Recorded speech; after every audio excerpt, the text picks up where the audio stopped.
You know, from the air we breathe to the coffee we drink, our entire world is just built on mixtures.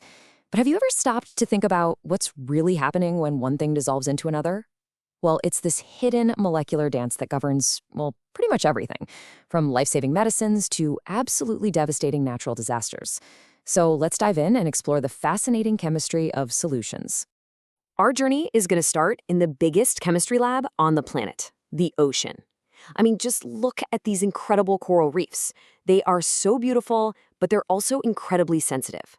Their very survival hinges on the precise chemical balance of the seawater around them. And if that balance gets thrown off even a little bit, it threatens a full quarter of all marine life. So what in the world is the connection between a fragile ecosystem, a first aid kit essential, and your favorite fizzy drink? It seems totally random, right? But the answer for all three, it lies in understanding the fundamental rules of how things mix. They're all governed by the chemistry of solutions. To really get that connection, first, we have to kind of broaden our idea of what a solution actually is. It's so much more than just dissolving sugar in your tea. It applies to every single one of those examples we just saw. Okay, here's the core idea. A solution is a homogeneous mixture. Now, that word is key. It just means the composition is perfectly uniform all the way through. Once it's mixed, it is mixed. And in this mixture, you've got the solvent, that's the main component doing all the dissolving, and the solutes, which are the things getting dissolved. And what's really, really cool is just how diverse solutions can be. We almost always think of solids dissolving in liquids, like salt in water. But solutions exist in every state of matter. The air you're breathing right now, that's a solution of gases. That brass trumpet, it's a solution of solids. They are, quite literally, all around us. Okay, so how does this actually happen? To understand that, we need to zoom way, way in and take a look at what's going on at the molecular level. So let's just quickly recap our two main players here. The solute is the thing that gets dissolved, and the solvent is the thing that does the dissolving. And remember, the solvent is always there in a much, much larger amount. This little distinction is going to be super important for what comes next.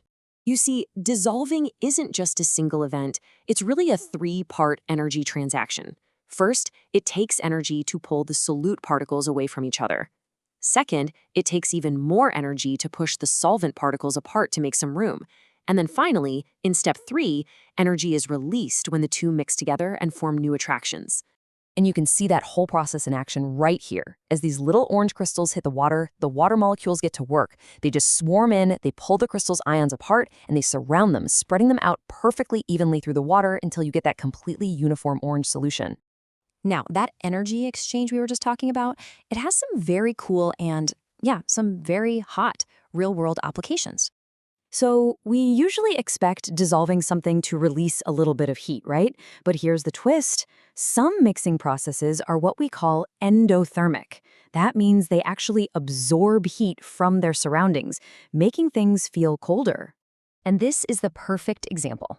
When you crack open that inner pouch of an instant cold pack, you're mixing a solid, ammonium nitrate, with water. The energy it takes to break apart that solid is way more than the energy you get back when it mixes with the water.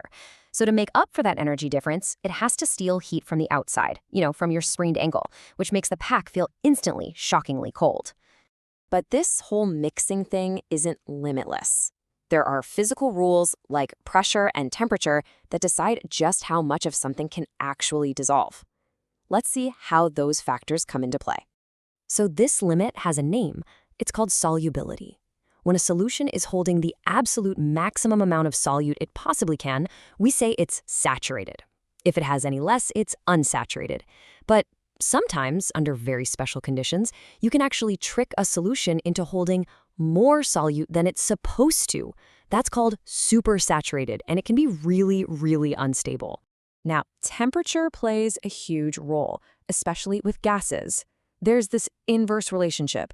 Basically, as the temperature of water goes up, the amount of dissolved gas it can hold goes down. Warmer water just can't hang on to as much oxygen or nitrogen or any other gas. And that one simple scientific fact has absolutely devastating consequences. When a factory dumps warm water into a river, it raises the river's temperature. And what happens? The amount of dissolved oxygen just plummets. And the fish, who need that oxygen to breathe, they can literally suffocate. This is the real-world impact of changing solubility. Okay, the other major factor for gases is pressure. This is all about something called Henry's law, which pretty much just says that the higher the pressure of a gas above a liquid, the more of that gas will dissolve into it. Think about it like you're physically pushing the gas molecules down into the water. And that's exactly how they make your soda fizzy, by dissolving carbon dioxide into it under super high pressure. 1,700. What does this number mean? It's the death toll of one of the strangest and frankly most terrifying natural disasters in modern history. And it was all because of Henry's law. This is Lake Nyos. Deep at the bottom, volcanic vents were slowly, silently leaking carbon dioxide into the water. Now, under the immense pressure of all that water, huge amounts of CO2 dissolved, creating this deeply supersaturated solution.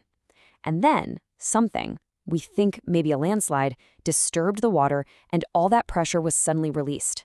The gas erupted out of the lake in a massive, invisible cloud that hugged the ground, flowed down the valleys, and displaced all the oxygen, suffocating everything and everyone in its path. And this comparison, this really brings the whole concept home. The fizz you see when you pop open a can of soda operates on the exact same chemical principle as the Lake Nyos disaster. I mean, it's identical. In both cases, a sudden drop in pressure causes dissolved CO2 to come rushing out of a supersaturated solution. The only difference is the scale. So you see, from life-giving oceans to deadly lakes, we see the very same chemical principles at play. It's this unseen chemistry that is constantly shaping our world. So let's just quickly run through the big takeaways. Solutions are absolutely everywhere and they are essential. The process of dissolving is this whole energetic dance between molecules.